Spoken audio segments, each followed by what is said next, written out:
It's a natural wonder that's both serene and saline. This week, we're heading barely north of the border in search of Spotted Lake. We've covered plenty of isolated natural phenomena, from icy zen stones on Russia's Lake Baikal to blood falls in Antarctica. But this feature in British Columbia, Canada, just a couple miles north of the Washington state border, is most fascinating in summertime. There are no outlets like rivers to drain it, so whatever rain or runoff gets in here pretty much stays until it evaporates in warmer temperatures. That makes this body of water endorheic, leaving behind a wide variety of minerals which crystallize into the crust, making the remaining water extremely salty.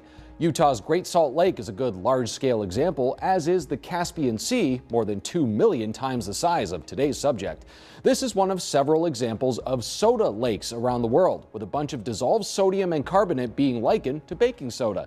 These bodies of water are also highly alkaline, with pH levels between 9 and 12. pH is really a measure of how many hydrogen ions are concentrated in a given solution. Pure water is right in the middle of the scale at a neutral pH of 7, with lower numbers indicating more acidic solutions. It's also logarithmic, with a 6 being 10 times more concentrated than a 5, and so on. This lake takes things a step further. Those little pools you see within are brine pools, with different concentrations of magnesium sulfate, calcium in the lake, dictating which colors emerge, not to mention algae.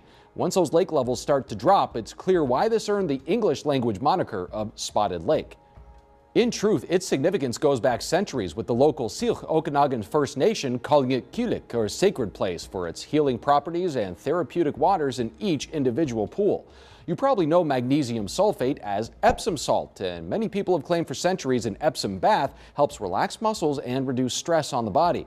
While it's true that magnesium is important for both of those, there are no definitive scientific studies to show that a meaningful amount can be absorbed through the skin. A warm soak can help boost blood flow, however, so it can still be beneficial. The lake's salts and minerals were skimmed and dredged as a source of ammo and explosives during World War I. A geologist at the time described the brine as, quote, very heavy and very slimy, like the white of an egg, and had an offensive odor. Sulfates do have sulfur in them, after all. After changing hands a few times in the decades since, the lake and 56 acres surrounding it belonged to the Okanagan First Nation once more as of 2001. A sacred place and scientific curiosity protected for future generations. For this week's Moment of Science, I'm Dan Smith.